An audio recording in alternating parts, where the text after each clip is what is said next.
Hi, my name is Laura Clark, and I own the outfit at Harper's Ferry, and we've been here 15 years. We are 1,000 miles into the Appalachian Trail, and if it's one thing I've learned from our customers, I've learned plenty, believe me, we have lots of experience coming through here, is proper boot fitting. Boot fitting, if you're going to hike, if you're going to walk, if you're going to do anything, proper fitting of shoes is essential. We'll talk about making sure that you're sized properly, and a little bit about how boots are made. But holding on, we're in a historic district, and I have some antique stuff around here I want to show you, because not much has really changed with how boots are designed and for people's feet. This is what they call a last, and this is an old last. It's for a lady 7B. This is how they design the shoes. They have these lasts, and they make lasts for each shoe size, for each style of shoe.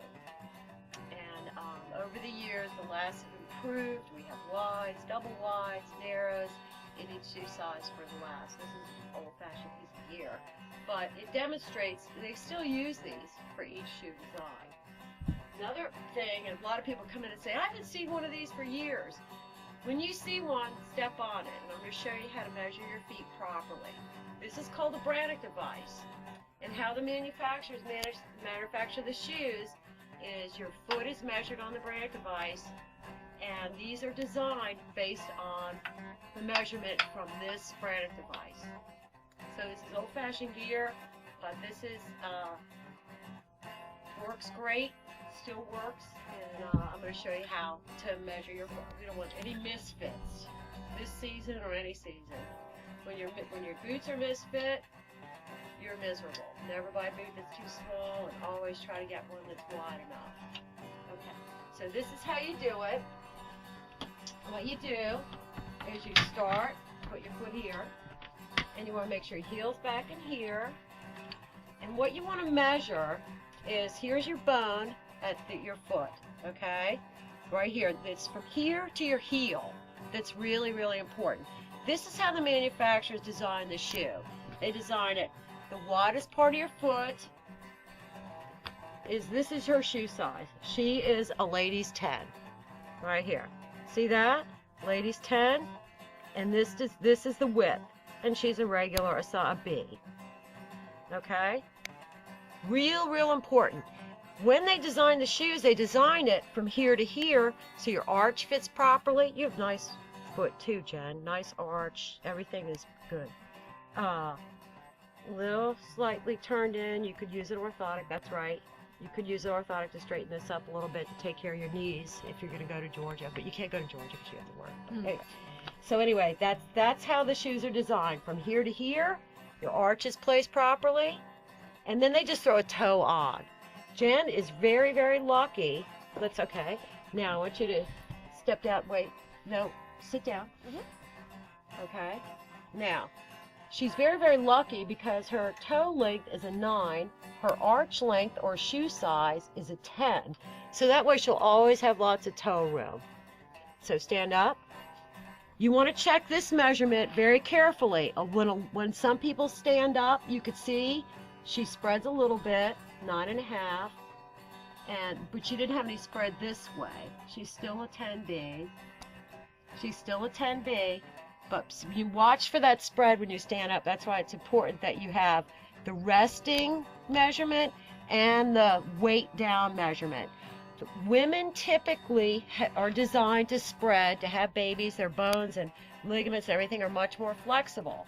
So typically the girls will have that spread, and you want to make sure that the arch length is measured and that you put in enough room. And once again, she spread a half a size when she stood up. And with orthotics and with proper arch support, you want to minimize that spread, by the way, if you're doing a lot of hiking. But anyway, so she's a 9.5 toe length, but her shoe size is a 10. So if she was to get a 9.5 shoe, it would be too small. If she was just to base one on her toe length, her shoe would be too small. You want to base it on the widest part of your foot. That's your shoe size, not your toe length. Okay? So have a seat. And we're going to just make sure both her feet are the same size. Stand up. Yep, she's perfectly proportioned here. This is the bone in foot. Right here is a 10, 9.5, and a 10B. So both of Jen's feet are the same size. She does have a little spread. You want to make sure that you have a nice firm base with good arch support to minimize any more spread. And that's how you fit a boot. Oh, by the way, there's ladies and men's spraying devices, and there's also kids spraying devices. Oh, and then these old-fashioned benches, I would like these. Here. Makes it easier for me to tie them in. We use a book around here called Fixing Your Feet for Injuries. We see a lot of injuries, a lot of misfits. So in that book, there's a whole chapter on lacing. Lacing is that important. And typically, you want this lace tight right here to hold the heel, hold your foot back in here so your toe doesn't hit the front of the shoe. Okay, and for some reason the manufacturers all put on these round laces. If there's one improvement in the world that I would love to see, would be flat laces, because round laces always come untied, and I don't know why they continue to use these flat laces, but they do. And if you spin the lace around this way and tie it, oops, it should stay tied. You can just do the double to keep them tied. These round laces never stay tied.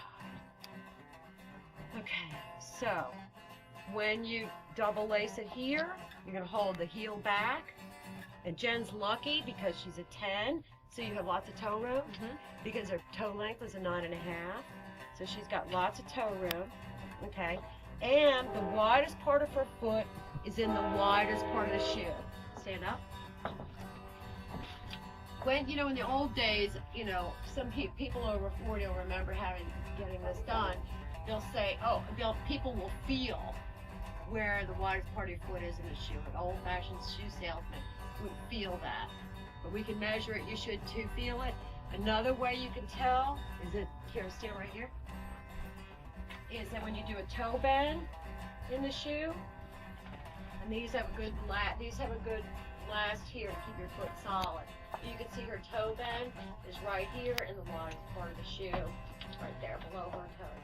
So that's that. Okay.